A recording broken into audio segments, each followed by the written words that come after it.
We're in the Church of Santa Maria del Popolo in Rome, and we're looking at one of the most famous paintings by Caravaggio. This is the Conversion of Saul. And this is one of two paintings that Caravaggio painted here in the chapel called the Cherasi Chapel, named for the Cherasi family. And in fact, Tiberio Cherasi is buried here in this chapel. The painting itself shows an important story. It shows Saul, whose job it was to persecute Christians, and he was on the road to Damascus when he was blinded by light, and he heard a voice. And that voice, the voice of Christ, said to him, "Saul, Saul, why do you persecute me?" And Saul was blinded for 3 days. Now that's important because Christ had been in his tomb for 3 days before he was resurrected. And Jonah in the Old Testament remained in the fish, which is often called a whale, for 3 days. So there is this Old Testament tradition that this is going back to of 3 days in the darkness before being saved by the divine. And it puts Saul, whose name becomes Paul, in this tradition that comes out of the Old Testament. So here we only see that divine supernatural force as light flooding down on Saul. He's fallen off of his horse. Caravaggio has stripped out everything that's not essential. He's created monumental figures that fill the frame of the canvas. He's pushed them forward, and he's placed them against this deep, dark background. So when elements are illuminated, they stand out against that background. Saul's face is the only face here that's illuminated. Well, the groom doesn't even seem to notice what's going on. And that's what makes it all the more personal. It is only Saul that hears God's voice. So this darkness that this is set in, no architecture, no landscape, this tenebroso, this dark style, perhaps deriving from the art of Leonardo da Vinci, but here taken so far by Caravaggio, and that darkness eliminating everything else that could distract us from this incredibly powerful moment. It's interesting to think about why this is happening at this particular moment at the turn of the 17th century. The naturalism we see here, the way that we're getting the rear end of the horse, the dirt on the ground, the figure of the groom who's taking care of the horse, looks like a man that Caravaggio probably has to model for him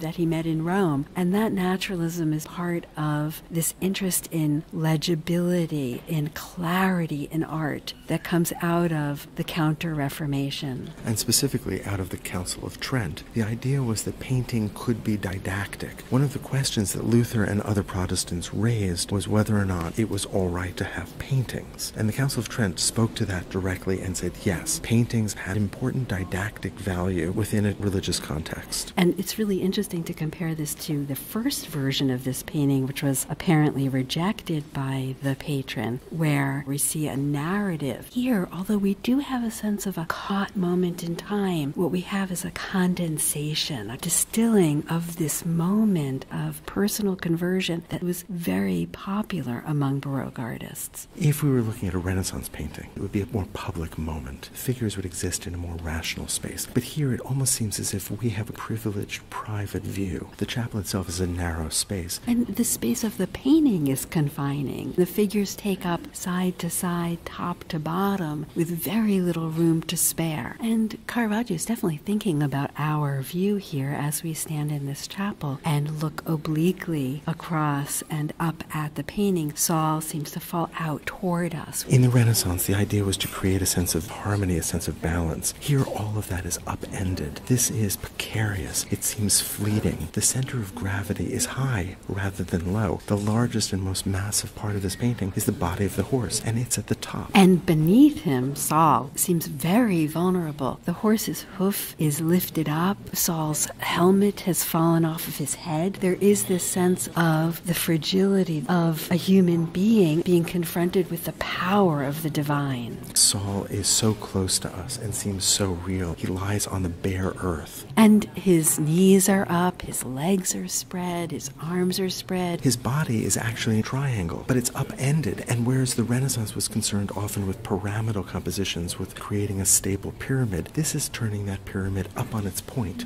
And there's so much foreshortening here. Not only is the body of Saul foreshortened, his sword is foreshortened, the horse is foreshortened, and so everything is so close to us. In the Renaissance, we often saw a distance between the world of human beings and the realm of the divine. But here Saul is present in our world.